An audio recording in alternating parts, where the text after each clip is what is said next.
이 교수님께서 그 기술적인 사항에 대해서 너무 잘 말씀해 주셨으니까 저는 점점 규범적으로 좀 다가가도록 하겠습니다. 그런데 제가 좀 여기서 강조하고 싶은 것은 자꾸 사람에 비유해서 이렇게 판단하기보다는 정확한 기술적 이해를 바탕으로 법적 쟁점을 한번 살펴보자는 것입니다. 다만 여러분께 좀 전제를 하고 싶은 것은, 현재 논의하려는 것은 이 특정 루다 챗봇에 대한 사안이라기보다는 이 대화형 에이전트에 대한 일반론입니다. 즉, 사실 루다 챗봇 사건의 법적 본질은 개인정보법 이슈입니다. 그러나 제가 사실관계를 완전히 파악하고 있지 못하고, 또한 사실관계는 정부 조사, 소송 준비 중에 밝혀질 사안이기 때문에 이런 구체적인 사안에 대한 판단은 제가 피하겠습니다. 제가 진짜 오늘 논의를 하고 싶은 것은 이 루다 챗봇 사건에서 제기된 성인지 감수성 등 문제가 AI 전체의 규제 책임 논거로 이어질 수 있는지에 대한 일반적인 설명을 하겠습니다. 물론 제가 설명 과정에서 루다에 대한 구체적인 예시를 들 것입니다. 그러나 그것은 이 사건 자체에 대한 판단이라기보다는 이 루다 자체가 굉장히 좋은 예시이기 때문에 말씀드린다는 점을 양해해 주십시오. 사실은 챗봇 등 대화형 에이전트의 경우 굉장히 눈부신 발전을 하고 있습니다. 초창기 대화형 에이전트는 어떤 통계적으로 데이터로부터 훈련된 게 아니라 사람이 이렇게 하면 이렇게 대답해라, 이렇게 하면 이렇게 대답하라는 식으로 약간 자판기 주크박스식으로 설계가 됐습니다. 이게 소위 말하는 1세대 AI라고 불리는 엑스퍼트 시스템인데, 이 경우에는 이렇게 물어보면 이렇게 답하라는 조건문이, if된 조건문들이 전부 다 사람이 다 입력을 하는 거기 때문에 당연히 사전 검사가 완벽히 가능합니다. 즉, 뭐 차별적 발언, 혐오 발언 이런 게 사람이 다 완벽하게 사전에 통제할 수 있습니다. 그러나 점점 이제 2세대 AI, 즉 데이터 기반의 머신러닝으로 넘어가면서 90년대 후부터 급격하게 넘어가기 시작합니다. 그러면서 최초로 나온 어떤 챗봇이 바로 골 오리엔티드 챗봇입니다. 이 챗봇 여러분이 흔히 보실 때 은행 앱 같은 거 사용하실 때 고객 상담 챗봇 같은 거 쓰시는 거 이해하시면 되는데, 어떤 특정한 태스크, 주로 어시스턴트 기능을 수행하는데요. 물어보는 거에 대해서 대답하기. 예를 들면 뭐 상담, 뭐 예금을 해지하려면 어떻게 해야 됩니까? 라고 물어보면은 뭐 1번, 2번, 3번 뭐 이렇게 하시면 됩니다. 라는 식으로 한다거나, 이렇게 딱 일단 특정한 질문에 대해서 특정한 답변을 하는 어시스턴트형 챗봇입니다. 이 경우에는 질문의 수가 굉장히 많지 않고 그 모델 자체가 굉장히 복잡하지 않습니다. 어떤 특정한 뻔한 유형의 질문에 대해서 frequently asked question 비슷하게 뭐 이렇게 딱딱 이렇게 답을 주면 되는 것이고, 훈련해야 될 말뭉치 자체도 굉장히 뭐 대량의 말뭉치가 꼭 필요하지는 않습니다. 그래서 이 경우에는 사전 검사가 상대적으로 용이하다고 할 수 있습니다. 그래서 사전에 뭘 이렇게 미리 안 봤냐, 뭐 윤리적인 통제를 안 했냐라고 비난할 여지가 약간 더 있습니다. 그러나 최근에 이제 루다 챗봇과 같은 오픈 도메인 챗봇 같은 경우에는 골 오리엔티드 챗봇과는 달리 그냥 사람 간의 자연스러운 특정한 주제에 한하지 않는 자연스러운 대화를 구현하는 챗봇이기 때문에 굉장히 복잡도가 높고 말뭉치도 엄청나게 대량이 필요합니다. 한 몇억 단위로 뭐 대화를 수집해서 사람들의 자연스러움을 흉내내야 되기 때문에 굉장히 복잡한 모델이 투입이 되고요. 또한 2억 개를 투입해도 모든 사람의 대화의 경우의 수를 다 파악할 수는 없기 때문에 보다 자연스러운 구현을 위해서는 부족한 데이터를 보완하기 위해서 생성 모델을 사용하게 됩니다. 그럼 이런 과정에서 어떤 기존 데이터의 패턴을 파악해서 새로운 데이터를 생성해내기 때문에 일단 일종의 반지도학습이라고 하는데요. 일단 그 과정에서 전혀 디벨로퍼가 생각하지 못했던 그런 결과값도 생성이 될 수가 있고요. 그리고 이제 사용자와 인터랙션 과정에서 사용자가 일부러 어떤 특정한 악의적인 어뷰즈를 위해서 질문을 입력했을 때 이걸 전부 다 예상해서 할 수가 없습니다. 지금 우리가 주로 다뤄야 되는 사안은 바로 이 오픈 도메인 챗봇이고요. 더 발전을 하면은 이제 사용자의 대화를 입력받아가 그 대화를 통해 계속 또 트레이닝을 하는 컨티뉴얼 러닝으로 이어지게 되는데, 루다 챗봇은 여기까지는 이르지 않았던 것 같습니다. 그러나 이 정도까지 가면은 이용자가 아예 오염 공격을 하게 됩니다. 예전 마이크로소프트 테이 사건에서 보셨듯이 아주 악의적으로 개발자가 전혀 의도하지 않았던 차별 혐오적 발언을 막 입력을 해서 그걸로 트레이닝이 되게 만듭니다. 이 경우에는 사전 검수도 불가능할 뿐만 않도록 오염 공격 자체의 어떤 근본적인 해결이 안 됩니다. 물론 마이크로소프트는 스스로 샤워아이스로 넘어가면서 굉장히 이런 것을 많이 극복을 했습니다. 여러 가지 기술적 수단으로. 그러나 이런 단계별로 우리가 다르게 봐야 한다는 거. 루다의 어떤 프레임워크를 제가 약간 들여다봤더니 전형적인 챗봇 프레임워크입니다. 대화 컨텍스트가 이제 말뭉치들이 있죠. 뭐 카톡이라든지 뭐 일본 라인 대화들. 이것들을 이제 뭐 전 처리를 할 겁니다. 뭐 품사를 좀 나눠주고, 이제 포스트깅을 좀 해주고, 그다음에 프리프로세싱을 합니다. 이렇게 딱딱 끊어주는 거죠. 단어별로. 끊어준 다음에 이거를 내추럴 랭귀지 언더스탠딩을 합니다. 일단 그 인식을 해야죠. 그거를. 근데 이제 인식을 할 때 그 벌트 알고리즘을 썼습니다. 벌트는 이제 구글에서 개발한 스테이트 오브 아트 테크놀로지고요. 그러니까 현재 가장 정교한 자연어 처리 알고리즘을 쓴 겁니다. 그러니까 지금 가장 각광받는 게 GPT랑 이제 벌트인데요. 그 일론 머스크가 이제 밀고 있는 GPT는 사실 GPT-2까지는 뭐 약간 벌트에게 많이 밀렸는데 최근에 이제 엄청나게 대량의 데이터를 쏟아부어가지고 GPT-3를 내면서 세상을 좀 놀라게 했고요. 작년에.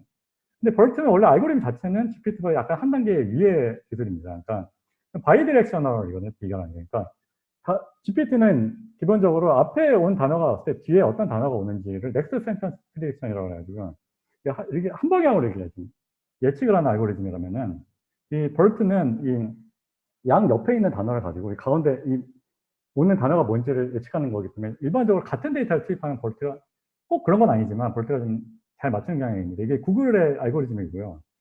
아무튼 뭐 지금 시간이 없으니까 빨리 넘어가겠습니다. 죄송합니다. 그래서 이제 리트리버는 뭐냐면은 이제 일단 대화를 인식했으면은 이거에 해당하는 잠재적 답변군들을 이제 DB를 딱 내놓는 겁니다. 답변 후보들이죠. 여러 개가 있을 수 있어요.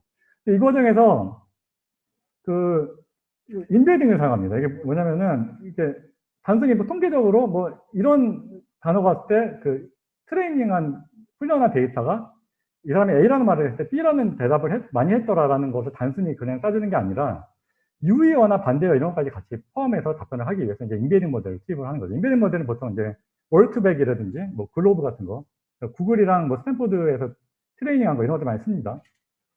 그러니까 개발한 알고리즘을 많이 사용을 하죠. 그리고 리트리버로 몇 가지 모델의 후보군이 나오면은 그걸 가지고 랭커가 가장 적합한 답변을 추려내는 겁니다.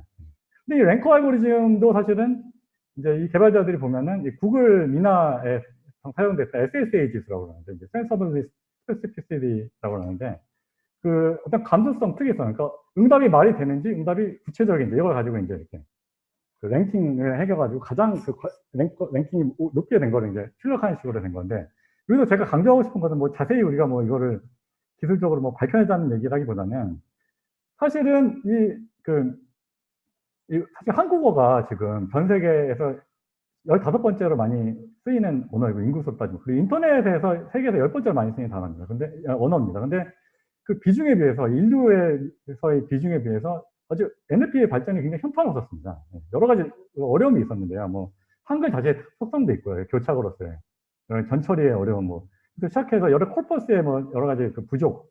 근데 사실은 이게 기술은 별건 그렇게까지 뭐 대단히 이렇게 대단한 진보는 아닙니다. 뭐 인류사 전체에서 이 루다 챗봇이 쓴 게. 그러나 이거를 한글에 이런 식으로 대량으로 데이터를 투입해가지고 그리고 파인 튜닝을 하고 그러니까 사실은 이런 그 훈련하는 것 자체가 되게 복잡하다기보다는 이거를 사업화하기 위해서 파인 튜닝을 하고 계속 이제 그 사람 대화에 가깝게 하기 위해서 계속 그걸 성능 평가를 하고 경량화하고 이런 과정이 굉장히 어렵습니다, 사실은. 그래서 이게 그냥 되게 간단한 기술이 아니라는 걸 제가 강조를 하고 싶고요. 굉장히 현재 그 NLP 발전이 굉장히 지지부진한 상황에서 굉장히 사업적으로 큰 그 진보라고 할 만한 그런 라고 저는 좀 평가를 하고 싶고요.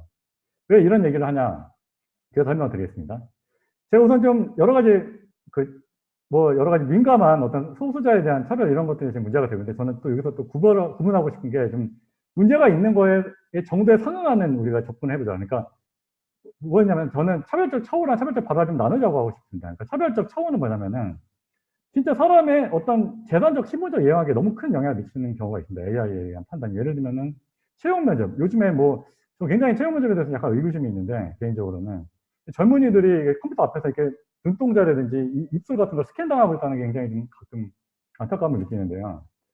얼마나 정확한지도 좀 제가 좀 들여다보고 싶고. 근데 이제 이 채용 면접이라든지 AI 아니면은 AI로 이제 신용 평가를 하든지 아니면은 그 AI로 판결을 해가지고 재범 가능성을 예측해서 판결을 내린다 하고 하면은 이 통계적인 판단이 사람들에게 굉장히 영향이 너무 크고 어떻게 보면 사람의 어떤 차별적인 의도를 AI의 베일로 숨기는 걸 수도 있고 또 이게 사실은 감사가 어느 정도 가능합니다. 왜냐면은 최근에 이제 페어니스 매트릭이라고 그래가지고 뭐 충분성, 분리성, 뭐 이런 식으로 독립성 이런 식으로 해가지고 그래서 굉장히 수학적으로 딱딱 이렇게 판단할 수 있는 여러 가지 툴들이 개발되고 있습니다. 물론 굉장히 불완전합니다만은 그 수량적, 계량적으로 이 차별 여부를 어느 정도는 판단할 수가 있습니다. 그러니까 기준이 있다는 거죠. 그러나 차별적 발화 경우에는 어떤 소수자분들은 굉장히, 물론 저는 이거 굉장히 가볍게 보고 싶지는 않습니다. 굉장히 기분이 나쁘고, 당연히. 이런 것들이 사람들의 어떤 감수성에 영향을 미칩니다, 분명히. 그러나, 이 앞의 경우에 차별적 처우에 비하면은, 어떻게 보면 정신적 피해인 거고, 특정인에 딱딱 집어서 굉장히 심각한 이 차별적 처우에 비해서는 여러 사람에게 좀 확산되는 그런 피해입니다. 그래서 어느 정도 약간은 사회에서 좀 매니지가 가능한 부분이 있고요. 표현의 자유의 고려가 필요하다면 내재적 제약이 있고요. 사전 감상이 굉장히 어렵습니다. 어떤 어뷰즈라든지 뭐 고의적인 폴루션 어택 같은 걸 다 예상해가지고 일일이 코딩을 할 수가 없다는 겁니다. 그리고 사람들이 얼마나 상처받고 기분이 나빴는지 그 정신적 피해를 계량화하기도 어렵기 때문에 어떤 객관적인 지표를 만들기도 어렵습니다. 또 제가 여기서 강조하고 싶은 것은 아까 좀 제가 부사체포시 뭐 알고리즘적으로 대단한 진보는 아니지만 뭐 마이크로소프트나 구글 기술을 많이 응용한 것이고, 그러나 어떤 사업화나 어떤 파인 튜닝, 경량화 그런 거에 있어서는 굉장한 진보라고 제가 말씀드렸는데, 이 대화형 에이전트 기술이 그냥 이렇게 루다 같은 뭐 일종의 케어보트 성격을 가진 것에 그치지가 않습니다. 우선은 대화형 에이전트는 한국어 구어 NLP 기술 발전 응용에서 핵심이자 핵심입니다. 이 문어 말뭉치를 보시면은 우리는 굉장히 어렵죠. 형이상하게로 써 있어요. 그러나 문어는 굉장히 쉽습니다. 이 전처리도 쉽고 딱딱 잘 끊어지죠. 품사별로. 그러나 이 구어 전처리 자체가 굉장히 어렵습니다. 이거 뭐 듣도 못한 단어들을 젊은 사람들이 많이 쓰기 때문에. 그러나 이 구어 NLP가 굉장히 전산 처리는 어렵지만 산업적 가치는 어마어마합니다. 왜냐? 이 은행 같은 거 챗봇, 지금 금융기관도 마찬가지고 전 산업에 걸쳐서 고객과의 접점 확보에 거의 사활을 걸고 있습니다. 지금 금융기관도 지금 현재 플랫폼들이 이제 핀텍 진출하고 이러다 보니까 계속 고객 접점을 좀 뺏기다 보니까 이런 챗봇을 통해서 어떻게 하면 고객 접점을 유지할지에 거의 산업 전체의 명운을 걸고 있는 상황이고요. 뿐만 아니라 이런 의료 시스템, 이렇게 혼자 사는 사람들이 진짜 늘어나잖아요. 이 사람들이 그냥 집에서 잘못하면 케어도 못 받고 있을 수 있는데, 이런 것들을 케어를 커버리지 넓히는 측면, 한정된 자원으로. 보다 중요한 것은 휴머노이드의 기초입니다. 이 로봇을 만들었는데 생긴 것만 사람이고 말을 못하면 되겠습니까? 예. 그리고 우리가 한국어 NLP 제대로 개발 안 하면 영어만 하는 로봇밖에 우리는 못 보게 할 겁니다. 엄청난 잠재력이 있고 이게 앞으로 10년을 먹여 살 수도 있는데 이거를 1월밖에 다 살을 뽑을 사안이 아닙니다. 물론 트러스티버스 AI 구현해야 됩니다. 예. 그러나 뭐 하나라 교수님께서 자세히 설명해서 제가 좀 그냥 넘어가겠지만 현재도 어느 정도 법적인 안전장치가 있고요. 그리고 이런 공식적인 법제도나 규제가 없다고 해서 이 트러스티버스 AI가 구현될 수 없는 게 아닙니다. 기업이 요즘에 테마죠. 뭐 ESG, 뭐 CSR 이런 뭐 사회관계라든지 뭐 여러 가지 환경 거버넌스 이런 것들. 이 기업들이 요즘에 점점 더 자율주의를 할 유인과 압박이 대단히 크고요. 루다 챗봇이 어쩌면 굉장히 전형적인 사례일 수도 있습니다. 그리고 정부가 할 역할은 여전히 많습니다. 지금 사실 정부분들은 굉장히 여러 각도에서 보시거든요. 오히려 굉장히 어떤 사회에서 가장 여러 사람들의 말을 듣고 어떤 굉장히 여러 관점에서 볼 수 있는 게 정부입니다. 정보도 굉장히 많으시고. 근데 정부 고민이 많습니다, 당연히. 근데 정부 보고 맨날 규제를 풀라고 하고 규제 혁신하자고 하면서 실제로 이런 일이 터질 때마다 정부는 뭐 했냐 이런 식으로 언론, 국회 막 나서서. 그러니까 정부도 어쩔 수가 없는 거죠. 네? 그리고 근데 그거 이외에도 사실 정보가 할 게 너무 많습니다. 예를 들면 지금 양질의 구어 말뭉치가 굉장히 공공재 성격이 강하거든요. 비배제성, 비경합성이 있어가지고 민간이 이렇게 막 하기가 좀 쉽지 않습니다. 근데 이제 이게 쓸만한 이 개인정보 사건이 왜 터졌냐? 근본적인 원인은 뭐냐면은 쓸만한 말뭉치가 없어서 그래요. 쓸만한 말뭉치가 없다 보니까 다른 서비스 걸 가져가다 썼습니다. 그러니까 비로소 혁신을 할 수가 있었어요. 그 전에 한국어 NLP, 구어 NLP 완전 처참한 수준이었습니다. 정부에서 노력은 많이 하셨습니다. 근데 온갖 인형 눈깔 붙이기나 이런 좀 오해도 막 폭언까지 들어가면서 굉장히 많은 노력을 거쳐서 많은 투자를 해서 계속 말뭉치 만들고 계시고 국내 국어 말뭉치 이런 거 굉장히 쓸만합니다. 많은 노력을 정부도 많은 역할을 했고요. 근데 한계가 있습니다. 예. 그래서 이런 있었습니다. 그래서 민간 사업자가 약간 좀 젊은 기업가가 약간 무리수를 둬서 없는 말뭉치를 갖다 쓴 겁니다. 그러다가 좀 약간 이렇게 된 겁니다, 사실은. 근데 정부가 좀 더 역할을 할 수 있는 부분이 있고요. 그 다음에 또 이 트러스티버스 AI의 어떤 신뢰성 측정할 수 있는 지표, 공적 인프라 이런 것들을 이제 만드실 수가 있네요, 정부가. 이제 기업들이 이런 걸로 이제 검증도 하고 자기가 잘했다는 것을 그냥 증거로도 쓸 수 있고. 정부 역할도 많습니다. 당연히. 꼭 이렇게 규제 쪽으로 우리가 몰고 가야 되냐, 규제를 왜 안 했느냐라고 이렇게 막 때리기로 가야 되느냐, 배싱을 해야 되냐, 이거는 아니라고 보는 거죠. 그리고 이제 제가 정말 마지막 드는 의문은 지금 이 사업자가 과연 무슨 폐수를 방류를 했는지, 뭐 공기에 뭐 가스, 독가스 같은 거를 실수로 뭐 공해를 일으킨 게 아니지 않습니까? 그러니까 되돌릴 수 없는 사고를 친 게 아닙니다. 예. 근데 왜 사업을 중단해야 되는지 잘 모르겠습니다. 개선할 수 있는데. 물론 뭐 개인정보 이슈는 제가 구체적으로 다루지 않겠습니다. 그건 어느 정도까지 중단을 해야 되는지는 잘 모르겠습니다. 이거는 제가 말씀을 못 드리겠습니다만은 일반적으로 이런 일이 있을 때마다 그냥 서비스 중단. 예? 그리고 제가 정말 안타까운 게 그때 슬프지 않습니까, 이거? 이런 식으로 끝나야 됩니까, 서비스가. 이게 위안을 받고 있던 사람이 있는데, 예? 왜 이렇게 무섭게 그런 말을 하냐, 이런 말 들으면서 이렇게 슬프게 떠나야 되는 건지, 서비스가. 그리고 또 제가 요즘에 좀 뭐 연구하려고, 고 교수님 모시고 연구하려고 제가 펄퍼스 구하려고 국립국어원 들어갔더니, 이 루다 체포 때문에 국어 말뭉치 중단한다고, 저희 교수들 같이 돈 없는 사람들은 GPU 100억 개 달아가지고 트레이닝 못 합니다. 이거 국립국어원에서 만드신 거 갖다 써야지. 좀 연구 좀 하려고 하니까 벌써 무섭다고 내렸습니다. 근데 국립국어원 분들로서는 합리적인 행동이에요. 안 내리면 어떨 거예요? 언론 또 막 국회 막 일어나가지고 멍석말이 할 거잖아요. 네. 어쩔 수 없이 이렇게 내리셨는데 저는 이런 시스템이 되게 슬프다는 겁니다. 참 마치겠습니다.